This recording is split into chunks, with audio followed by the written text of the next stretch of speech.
ჯერ ვიყარება იმაში, რომ რაც არ უნდა მაღალი იყოს ბარიერი, ჩვენი მხრიდან იქნება დაძლეული, რაც შეეხება სიურპრიზებს, ეს იქნება ძალიან მოწესრიგებული და დემოკრატიული არჩევნები, ეს იქნება ძალიან კარგი საარჩევნო პროგრამა, რომლითაც ჩვენ წარვდგებით ამომრჩევლის წინაშე და რეალურად ეს იქნება ამომრჩევლის კეთილდღეობაზე ორიენტირებული. ეს არის 51 პუნქტიანი ძალიან კარგი საარჩევნო პროგრამა.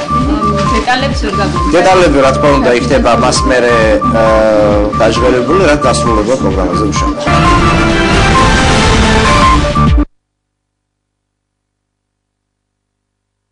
ხალხის დაბრუნა კავკასიის პირდაპირ ეთერში დავით ნარმანია ინფრასტრუქტურისა და რეგიონული განვითარების მინისტრი, ქართული ოცნების მიერ თბილისის მერობის კანდიდატად წარდგენილი, არის ჩვენი სტუმარი, საღამოშტობის მოგესალმებით, მადლობა საღამოშტობისა, მოგესალმებით ტელემაყურებლებს. კარგით ბატონო, პირველი ამ ბარიერებზე ვთქვათ. 30 იყო, 40 გახდა, რატომ 50 არა? თან თქვენ ამბობთ, რომ დარწმუნებული ვარ ნებისმიერ ბარიერს გადავლახავ. მაშინ აიღეთ ესე ალალად და დასვით 50. ნუ ახლა თქვენ პარლამენტში არ ხართ, პარლამენტი იღებს ამ გადაწყვეტილებას, მაგრამ მაინც. აბსოლუტურად სწორია, ამაზე გადაწყვეტილებას იღებს ინტერფრაქციული ჯგუფი, რომელიც მუშაობს და მე არ ვარ ამ ჯგუფის წევრი და არ ვარ ჩართული ამ საკითხებში. ჩვენ ასე ვთქვათ, თვითმმართველობის კოდექსზე მუშაობდი და ამ საკითხებზე ვიყავით გადართული და თვითმმართველობის კოდექსზე ასე ვთქვათ ამ საკითხებთან დაკავშირებით რეგულაციას მთლიანად გადართავს შესაბამისად საარჩევნო კოდექსში და საარჩევნო კოდექსით რეგულირდება ეს საკითხები. თუმცა ძალიან მნიშვნელოვანია საერთო კონტექსტში განვიხილოთ ეს საკითხი, ანუ თვითმმართველობის რეფორმა პლუს ბარიერთან დაკავშირებული საკითხები და მხოლოდ ასე ვთქვათ ბარიერი და განსაკუთრებით თბილისთან დაკავშირებით არ ავიღოთ ცალკე. გახსოვთ თქვენ წლების განმავლობაში არსებული მოწოდებები წინა პოლიტიკური ძალის მიმართ, რომ მათ გარდა თბილისისა სხვაგანაც გაეკეთებინათ ბარიერები და ეს მათ არ გააკეთეს სრულიად შეგნებულად. ჩვენი ხელისუფლება, ასე ვთქვათ, იღებს გადაწყვეტილებას ადგილობრივი თვითმმართველობის არჩევნების წინ, დგამს საკმაოდ მნიშვნელოვან დემოკრატიულ ნაბიჯს და აწესებს ბარიერს რეგიონებში ადგილობრივი თვითმმართველობის არჩევნებისთვის და ზრდის ბარიერს დედაქალაქში 10% პუნქტით. რა თქმა უნდა, როგორც ერთი, ასევე მეორე მიმართულებით ეს არის საკმაოდ, ასე ვთქვათ, წინ გადადგმული დემოკრატიული და პროგრესული ნაბიჯი. რატო არა 20-ით ეს უმჯობესია ვკითხოთ იმ ადამიანებს, ვინც ამ საკითხებზე მუშაობენ და ვინც ეს ყველაფერი, ასე ვთქვათ, შეისწავლეს, ვინც ასე ვთქვათ ამ საკითხებთან დაკავშირებით ნახა სხვადასხვა გამოცდილება და ასე შემდეგ. ის რომ ამ კონტექსტში და თვითმმართველობის რეფორმის შედეგად ყველგან, აბსოლუტურად ყველა ადგილობრივ თვითმმართველობაში აღმასრულებელი, შტოს ხელმძღვანელი, ანუ გამგებელი და მერი იქნება ცხოვრებაში პირველად, საქართველოს ისტორიაში პირველად პირდაპირ არჩეული მოსახლეობის მიერ, ვინც ასე ვთქვათ აკეთებს არჩევანს, რა თქმა უნდა, ძალიან დემოკრატიული ნაბიჯია და 20% თქვენ შინაგანად რისი მომხრე ხართ? აი ხო ხარ დარწმუნებული რომ გაიმარჯვებთ, ამბობთ. იყოს 50, იმიტომ რომ თქვენი თანაპარტიელები კი არა და თანაგუნდელები რომელი ერთი გავიხსენო, ყველანი ამბობდნენ რომ დემოკრატია იქნება იმ შემთხვევაში თუ თბილისის მერის არჩევნებში ჩადარება 50%. დავით ბერძენიშვილი მაგალითად ამ სიტყვების ავტორი. თქვენ ხო შეგიძლიათ თქვათ რომ მე ვარ კანდიდატი, მე არ მეშინია, თავში საკუთარ ხალხს დარწმუნებულია, იყოს 50%, მოუწოდეთ განაცხადი გავაკეთე ისევე როგორც პრემიერ-მინისტრმა, რომელიც ჩვენი გუნდის ხელმძღვანელია, გააკეთა განაცხადი ამ თვალსაზრისით, რომ აქ რაიმე სახის პრობლემას ვერ ხედავთ და საფრთხეები არ არსებობს. მაშინ რატო თქვენ რატო არ მოგწოდეთ? ეს ჯობია ვკითხოთ იმ ადამიანებს, ვინც ამ საკითხებზე, ასე ვთქვათ, მუშაობდნენ და ღრმად იცნობენ იმ საკითხებს, ანუ საარჩევნო ტექნოლოგიებს, საარჩევნებთან დაკავშირებულ საკითხებს, სხვადასხვა ქვეყნების გამოცდილებას გაცილებით უფრო ღრმად იცნობენ ვიდრე მე. კარგით. იმათაც ვკითხე, მაგრამ მათი არგუმენტაცია მე პირად არ მომეწონა სიმართლე. ნაციონალური მოძრაობა გიტევდათ ბოლო დროს და ამბობდა რომ იყო სხვა სქემები წარმოადგენს თქვენ წოდეთ ხო და ამბობდა რომ თამაზაშვილი ღარიბაშვილის პრემიერ-მინისტრის სიმამრე აკონტროლებს რეალურად ინფრასტრუქტურის სამინისტროში ამ თანხების მოძრაობას ერთ-ერთი ყველაზე ასე ვთქვათ მდიდარი სამინისტრო მდიდარი ეს არის ასე ვთქვათ რაღაცა ყურით მოთრეული თემა, ეს არის თითიდან გამოწვეული თემა, როგორც ამას ეძახიან და იტყვიან. მე ამ ადამიანს საერთოდ არ ვიცნობ და ასე ვთქვათ არ მინახია სხვა შემთხვევაში, ასე თქვა, გვექნებოდა რაღაცა სახის კავშირები ეს რომ ესე იყოს. არსებობენ სამართალდამცავი ორგანოები, რომლის უფლებამოსილებაში შედის ეს საკითხები, თუ თქვა, სადმე რაიმე ამდაგვარი რამ ხდება. ჩვენმა სამინისტრომ მთელი 1 მილიარდ ლარამდე ღირებულების ტენდერები ჩავატარეთ მთელი წლის განმავლობაში და არც ერთი კითხვა არ გაჩენილა და არც ერთი, ესე თქვა, რაიმე სახის ჩავარდნა ტენდერებში არ ქონია, გარდა 2-3 შემთხვევისა, როცა ტენდერის შედეგები გაუქმდა თავისი ობიექტური მიზეზებიდან გამომდინარე, ზოგან იყო თქვა მცირედი დავები და გასაჩივრება, მაგრამ შემდგომ ხელახლა გამოცხადდა და ასე შემდეგ. აბსოლუტურად გამჭვირვალე სისტემა გვაქვს ჩვენი სამინისტრო სისტემაში და ეს არის ის, რითიც ჩვენ ვამაყობთ და სადაც ასე თქვა წელგამართულები ვართ. თუ თქვა ხარისხთან დაკავშირებით კიდევ არის პრობლემები და ბოლომდე არასდროს არ ვამბობთ, რომ მაქსიმალურად ხარისხიან ინფრასტრუქტურას ვაშენებთ, ტენდერების თვალსაზრისით და გამჭვირვალობის თვალსაზრისით, მართლა წელგამართულები ვართ და აქ რაიმე სახის, ასე თქვათ, კითხვის ნიშნები ლოგიკას მოკლებულია, მით უმეტეს ნებისმიერი ინფორმაცია შესყიდვებთან დაკავშირებით საჯაროა და დევს შესყიდვების სააგენტოს ერთიანი ელექტრონულ ვებგვერდზე spa.gov.g და სხვა შორის ეს სისტემა არ არის ჩვენი მოფიქრებული, ეს სისტემა მათი მოფიქრებულია, როცა მათმა წარმომადგენლებმა გააკეთეს ეს სისტემა და დაანერგეს იმისათვის, რომ გამჭვირვალე ყოფილიყო შესყიდვები. რაც შეეხება სხვა ტენდერებს, ანუ რაც ამ შესყიდვების ელექტრონული სისტემის მეშვეობით არ ხდება, ეს არის მსოფლიო ბანკის, აზიის განვითარების ბანკის წესების შესაბამისად, სადაც გაცილებით უფრო რთულია და მკაცრია პროცედურები და იქაც, ასე ვთქვათ, გამოიყენება შეფასების შესაბამისი სისტემები, იქ ძალიან ბევრი უცხოური კომპანია ძღებულობს მონაწილეობას, იმარჯვებენ უცხოური კომპანიებიც და ასე ვთქვათ, არავინ არ მოგცემს იმის საშუალებას, რომ ვინმეს მიმართ ვიყოთ იკერძოებული. დავით ბატონო, თქვენგან მოულოდნელიც კი იყო ისეთი რამ თქვით, რომ ენას ჩაიგდებენო, ისეთ ფაქტებს დავდებთო, ცოტა გამიკვირდა ისეთი გაწონასწორებული კაცი ხართ და ხდება ხოლმე ხარაგან ესეც, როცა ადამიანი, ასე ვთქვათ, კარგავს წონასწორობას, თუმცა დავიწყეთ ჩვენ კიდევ ერთხელ ამ ყოლაფრის გამოქვეყნება, მათ შორის ზოგიერთი ისეთი რაღაცა არის, რაც აქამდე გამოქვეყნებული არ ქონდა, თუმცა სამართალდამცავ ორგანოებში გადაგზავნილი ქონდა, ჩვენ 20-ზე მეტი საქმე გვაქვს გადაგზავნილი 2013 წლის განმავლობაში, 2012-ის ბოლოს, რომ მოვედით ხელისუფლებაში 2013 წლის ბოლომდე. და მიდის რეაგირება ამ საკითხებზე, მაგრამ იყო ცალკეული შემთხვევები, რაც საზოგადოებისთვის იყო უცნობი და გადავწყვიტეთ, რომ მიგვეწოდებინა ეს ინფორმაცია. ეს გაკოტრების საზოგადოებისათვის გაკოტრების სქემები, როგორ აძალებდნენ ხალხს და კომპანიებს მშენებლობას ესეთი ობიექტებისასაც, მათი ბიზნეს ინტერესები არ იყო, როგორ აშენებინებდნენ, თქვათ, სწრაფად, იმიტომ რომ იქ თქვათ პრეზიდენტი უნდა მისულიყო 2-3 კვირაში და ობიექტი უნდა გაეხსნა არა და მშენებლობას 2-3 თვე ჭირდებოდა. ესეთი შემთხვევები არის არც ისე ცოტა, კერძო საკუთრების ხელყოფის ფაქტები, კულტურული და ისტორიული მემკვიდრეობის წესების დარღვევა კახეთის რეაბილიტაციის პროექტებში. ეს არის, ასე ვთქვათ, ყველაზე ფართოდ გავრცელებული кейსები, რაც ჩვენ დარღვევების სახით ვნახეთ. ხო, მაგრამ პასუხი არის, აი დღეს ბატონ ვაშაძეს უსმენდი, უბრალოდ გუშინ მე არ მაინტერესებს ვაშაძე რას ამბობს. ხო, არა, უბრალოდ ის ცდილობს, რომ რაღაცებს გამოეკიდოს და აქედან გამომდინარე, ასე ვთქვათ, საზოგადოებას თვალშინაც არის შეაყაროს კიდევ ერთხელ, მაგრამ საზოგადოება მზად არის იმისათვის, რომ ამ ყველაფერს არჩევნებზე ადეკვატურად უპასუხოს. ხო, არჩევნებამდე უბრალოდ რის თქმა უნდა მათი პასუხი რა არის, რომ სარგებლობენ იმით, რომ პროკურატურა ერთ ადგილს დგებნის მთელი ამ ხნის განმავლობაში, აგერ 20 საქმე გადაუგზავნეთო 2013 წელს. და ამბობენ, რომ გამოიძიონ ხო არის, აქაც ბატონი ვაშაძე სტუმრად იყო და იგივეს ამბობდა, რომ გამოიძიონ, კი ბატონო, თუ დანაშაული გამოიძიონ, აბა რა ესე ზეპირად ხო არაფერს ვერ ვიყო. აი ხო არის.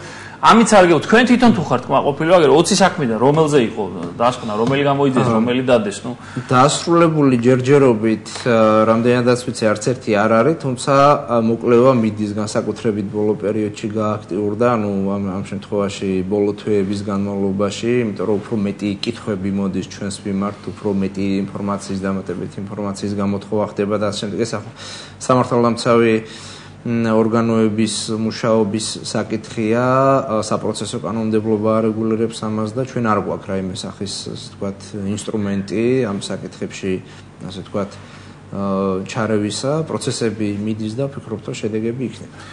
პროკურატურის როგორც მოქალაქე, პროკურატურის მუშაობით უყართ მაყოფილი ვინაიდან უამრავი შეკითხვა არის სწორედ ამ დაწესებულებასთან. მე ეფექტურად მუშაობს ეს. მე ვერ გამოვდგები პროკურატურის შეფასების, ასე თქვათ, საზომად ან ინსტრუმენტად ან ადამიანად, რომელმაც შეიძლება შეაფასოს პროკურატურა, ასეთ შემთხვევაში მინიმუმ კარგად უნდა იცნობდე სისხლის სამართლის საპროცესო კანონმდებლობას და ასე თქვათ ანალიტიკა უნდა ჩაატარო, ასე თქვათ, პროკურატურის საქმიანობასთან დაკავშირებით, რისი არც დრო მაგ და არც ასე თქვათ რესურსები არ მაქვს. აქედან გამომდინარე, გამიჭირდება ამ საკითხებზე პასუხისმგებლობა, თუმცა ჩვენ საქმეებთან დაკავშირებით ამ შემთხვევაში, რაც განსაკუთრებული ინტერესის სფეროა, უფრო მეტ სიჩქარეს ნამდვილად ისურვებდით. კარგით ბატონო, საკრებულოსა და თბილისის მერიას შორის საინტერესოდ ვითარდება ურთიერთობა. ის პირი უჩანს, რომ არ ვიცი, შეიძლება წინ ვასწრებ მოვლენებს. ყოველ შემთხვევაში საკრებულოს თავმჯდომარე ამბობს, რომ ეს მმართველობა მერის უნდა ჩამოშორდეს მმართველობას და მოკლედ ის პირი უჩანს, რომ მესამედად ჩავარდება ბიუჯეტი და შემდეგ უკვე პრემიერ-მინისტრს იმ კანონის ამოქმედება მოწეს, საკრებულოს დაითხოვს მერის მოვალეობის შემსრულებელს დანიშნავს და ასე შემდეგ და ასე შემდეგ. ასე ვითარდება ეს სცენარი, თუ თქვენ როგორ ახასიათებთ ამ ყველაფერს? მე ვერ გეტყვით დეტალებს ამ საკითხთან დაკავშირებით, თუმცა საკრებულოს თავმჯდომარე წლების განმავლობაში, თქვათ, ამ პროცესში არის შიგნიდან და მან კარგად იცის მუშაობის სტილი მერიისა და ის ასევე ბოლო პერიოდში მე რამდენადაც ვხედავ განსხვავებულ და ტრანსფორმირებულ სტილს ხედავს მერიის მუშაობისა.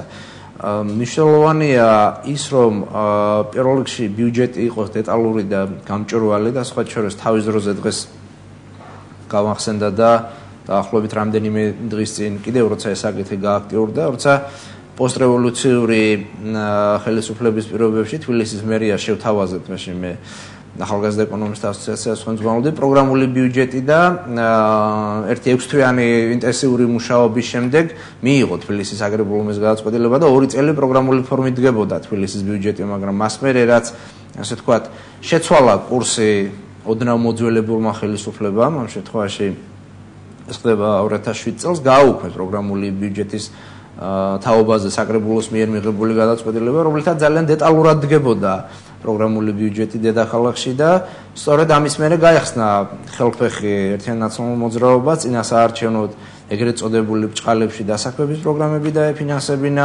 15000 სიმბარათი ეყიდა და დაერიგებინა ადამიანებისთვის და ასე შემდეგ ძალიან ბევრი მაქინაციები ეკეთებინა. როგორც ჩანს, სტილი ამ შემთხვევაშიც არის უცვლელი, თუმცა ასე თქვათ ეს საკრებულო უკეთ იცის და საკრებულო არის სწორედ ის ორგანო, რომელსაც ადეკვატური გადაწყვეტილება უნდა მიიღოს. რა გადაწყვეტილება იქნება მიღებული საბოლოოდ, არ ვიცი, ვნახოთ და დაველოდოთ, თუმცა ფაქტია ის, რომ თქვათ წარმოდგენილი იყო ბიუჯეტი, დაიწუნა საკრებულომ და მისცა კონკრეტული რეკომენდაციები, რაც უნდა ყოფილიყო გათვალისწინებული, მე ვუცებ 65 მილიონით გაზრდილი ბიუჯეტი წარმოადგინეს. ჩვენ რომ მოვიგებთ არჩევნებში და არაადეკვატურად გაზრდილი ბიუჯეტი რო გადმოგვარდება, რანაირად უნდა შევასრულოთ მე ეს ბიუჯეტი და წლის ბოლოს ბიუჯეტის შეუსრულებლობაზე მოგვეთხოვება პასუხი. აქედან გამომდინარე ეს კითხვა რაც დაისვა უცებ საიდან გაჩნდა დამატებით 65 მილიონი, რატო ვყიდით ასე თქვათ ესე ერთი ხელის მოსვლით ბიუჯეტის შესავსება და ამ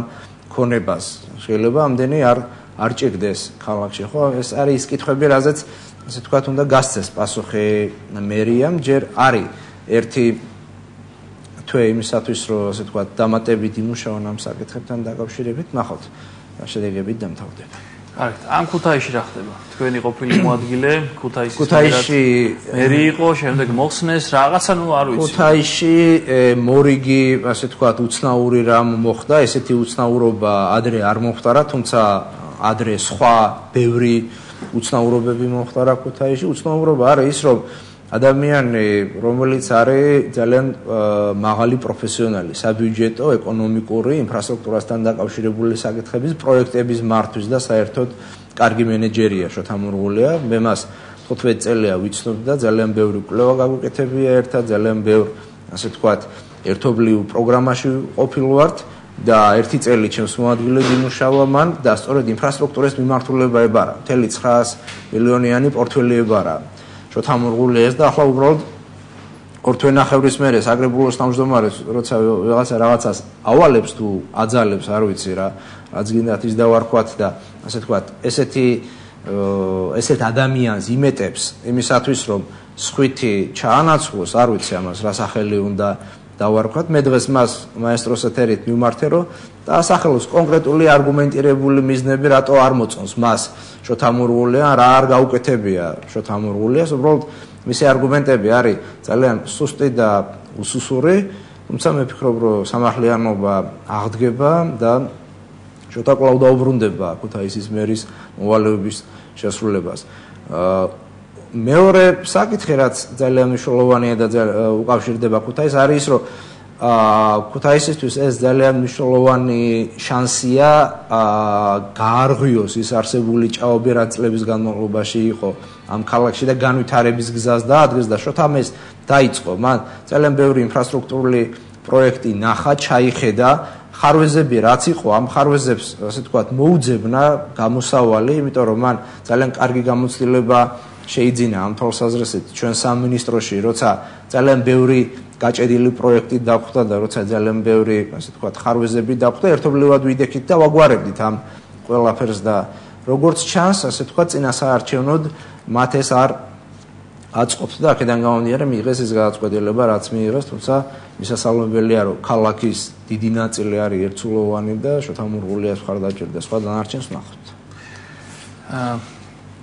თუ დაინტერესდებით მაგალითად გასაგებია რომ ახლა ერთი ბანაკიდან მეორეში გადასვლა ისეთი ამბავია ხოლმე და აი საკრებულოს თავმჯდომარე ბატონი შიხიაშვილი აღმოჩნდა რომ ჭავჭავაძის გამზირზე მას რამდენიმე წლის წინ მიხეილ სააკაშვილმა ერთლარად გადასცა შენობა ტერიტორია იმ ტერიტორიაზე მე ხეები მოიჭრა სხვათა შორის შუა ჭავჭავაძეს სადაც ხეები ძალიან საჭიროა მთელ თბილისში საჭიროა აი თქვენ როგორი ეს რო გაიგეთ ალბათ იცით ეს ამბავი თუ არ იცით მე ეს ამბავი ვიცი მასობრივი ინფორმაციის საშუალებებით მხოლოდ რა ვიცი სხვა დანარჩენი უყვართ ნაციონალებს გამოქვეყნება ინფორმაციების ხშირ შემთხვევაში რაც არ არის იმასაც ამბობენ ხოლმე და ალბათ ასე ვთქვათ იტყვიან თვითონ თუ აქვთ რაიმე ისეთი არგუმენტი. ვნახოთ არ ვიცი ეს დეტალები ნამდვილად არ ვიცი ამ საკითხის, მაგრამ ეს მედიის საშუალებით მაქვს ეს ინფორმაცია. მაგრამ რაც ისეთ იმაზე რა კომენტარი გაქვთ, რომ რამდენად რეალურია ახლა ეს? თბილისში განსაკუთრებით ასე ვთქვათ ბოლო პერიოდში როცა რეალურად დეფიციტია მწვანე საფარის, როცა პრაქტიკულად აღარ არსებობს ასე ვთქვათ ტყეები, არ არსებობს რეკრეაციული ზონები გარდა 2-3 გამონაკლისისა და სხვა შორის თუ ვნახავთ ევროპის სხვა ქვეყნების დედაქალაქებში გამწვანების მაჩვენებლებს 1 ჰექტარზე გაანგარიშებით ან მოსახლეობის რაოდენობაზე გაანგარიშებით თბილისი ერთ-ერთ ბოლო ადგილზე, ამიტომ პირიქით მწვანე საფარის შენარჩუნება მნიშვნელოვანი, გამწვანება მნიშვნელოვანი დედაქალაქში და მე როგორც ასე ვთქვათ დედაქალაქის მომავალი მერი ისედაც საერთოდ აქამდეც ვიყავი ასე ვთქვათ მწვანე ქალაქის მომხრე, მაგრამ ამ შემთხვევაში გაცილებით უფრო ძლიერად ვიდგები ჩემს პოზიციაზე და სხვა შორის ჩემს წინასაარჩევნო პროგრამაში ერთ-ერთი მნიშვნელოვანი მიმართულება იქნება სიმწვანესთან დაკავშირებული საკითხები, ჰაერის დაბინძურებასთან დაკავშირებული საკითხები, ის რაც პირდაპირ აისახება ჩვენ ჯანმრთელობაზე და ჩვენი შვილების. ყველაზე მაგრად ვიქნები ჩემ პოზიციაზე. ისეთი პოზიცია აქვს ვაკის პარკში. სადაც ადრე რესტორანი ბუდაპეშტი იყო, იქ 9 სართულიანი სახლი უნდა აშენონ. თუ აპირებთ რომ მიხვიდეთ, ეს ხალხი არის ჩემი აზრით სამოქალაქო გმირები, იმიტომ რომ დგანან კბილებით იცავენ იქაურობას და საკრებულო მაგალითად საერთოდ არ იწუხებს თავს რომ მივიდეს და რაღაცა ერთი ცხელი ყავა მაინც წაუღონ იმ სიგზე მანქანებით რო დადიან რაღაცა ელემენტარულად ხარდაჭერა გამოუცხადონ ეხა არიან ამ მთელი რაღაცა პოლიტიკური იმით გართულები როცა რეალურად ქალაქის დამცველები დგანან ვაკის პარკში ჩემ თავსაც საყვედურს ვეუბნები ორჯერ ვიყავი მხოლოდ იქ გეთანხმებით თქვენ თუ აპირებთ მიხვიდეთ და თქვენი პოზიცია როგორ თუ იცით ხახმის მივიდე ამ შემთხვევაში ამას სხვანაირი ელფერი მიეცემა თუმცა მე ასე ვთქვათ ამ ადამიანების გვერდით ვდგევარ და თანაუგრძნობ და დოკუმენტაცია მე მათგან მიღებული მაქვს და გავაანალიზე ეს დოკუმენტაცია და გადავეცი შესაბამის ორგანოებს რომ დაინტერესდნენ ამ საკითხით, თუმცა მათ საკითხი უკვე რამდენადაც ვიცი წარმოებაში აქვთ ისედაც ისევე როგორც სხვა ტერიტორიას არის ინფექციური მიმდებარე ტერიტორიაზე არსებული მშენებლობა და მასთან დაკავშირებული საკითხები. ერთია რომ თქვათ იქ ძველი რესტორანი იყო და ამ ტერიტორიაზე შეიძლება იყოს მშენებლობა, მაგრამ ესეთი მშენებლობები როგორც წესი ჯერ ერთი მშენებლობის პროცესში და მერე უკვე გაფართოების პროცესში შეიწირავს ხოლმე, ასე ვთქვათ. იმ მწვანე ნარგავებს, რაც მის გარშემოა. მე ვშიშობ, რომ ამ შემთხვევაშიც ესე იქნება, ამიტომ ვფიქრობ, რომ გამწვანებასთან დაკავშირებული კანონმდებლობა უფრო მეტად უნდა გამკაცრდეს, უფრო მეტად პრევენციული უნდა იყოს და ასე ვთქვათ, ერთი ხის მოჭრა ესეთ შემთხვევაში, ანუ გაცილებით უფრო მეტ პასუხისმგებლობას უნდა იწვევდეს, ვიდრე ეს, ასე ვთქვათ, დღემდეა. აი კოპენჰაგენში მაგალითად კოპენჰაგენში უბრალოდ აკრძალულია ქალაქის ფარგლებში ხის მოჭრა. არ შეიძლება. ვინმე ხეს მოჭრის ავტომატურად დაავადებული ხეები. ხო, არ შეიძლება ნებართ ჩვენთან რო გამგეობებს შეუძლიათ რომ იქ ნებართო. არავითარ შემთხვევაში კოპენჰაგენში და ეხა იმათი კოეფიციენტი და ჩვენი კოეფიციენტი გამწვანების ხო არის სადა დედამიწა. ხო ჩვენ ვართ ერთ-ერთი მაჩანჩალაკი არა და ყველაზე ბოლო ადგილზე ალბათ. იმის გათვალისწინებით რომ უგულავო მის კიკეთი და კოჯორი და ტაბახმელა და ის ტყეები შემოუერთა, მაგრამ ვერც ამან გვიშველა. მაინც ძალიან დაბალია კოეფიციენტი. შემოუერთა რაღაცა ნაწილი ტყეებისა, ასე ვთქვათ, გაიყიდა და მოიჭრა შემოერთებულ სოფლებშიც. რა არის აქ ძალიან მნიშვნელოვანი? ძალიან მნიშვნელოვანია გქონდეს მიწათსარგებლობის გენერალური გეგმა, რეალურად მოქმედი, იმ გეგმაში იყოს გამწვანებული ზონები ცალკე ასახული და იყოს ხელშეუხებელი, წითელი ხაზები უნდა გქონდეს მას შემოვლებული და გეთანხმებით რომ მოჭრა პირდაპირ უნდა იყოს აკრძალული და ასე ვთქვათ ერთ ადამიანს, ანუ ჩინოვნიკს არ უნდა ხელმწიფებოდეს ნებართვის გაცემა ამ შემთხვევაში ხის მოჭრა არ მოჭრასთან დაკავშირებით მინიმუმ თქვათ აუცილებლობიდან გამომდინარე ეს რაღაცა კოლექტიური ორგანიზაცია მაინც უნდა იყოს. მეორეა რომ ეს პირდაპირ ასე თქვათ პირდაპირ პროპორციულად აისახება იგივე მშენებლობის სექტორზე და განვითარებასთან დაკავშირებულ საკითხებზე, მაგრამ თუ სწორი პოლიტიკა იქნება ქალაქში შერჩეული და გამწვანების ზონას დაერქვევა თავისი ასე ვთქვათ ხელშეუხებელი ზონა, იქნება სამრეწველო ზონა, იქნება მშენებლობებისთვის გათვალისწინებული ზონა, საცხოვრებელი ზონა და ასე შემდეგ.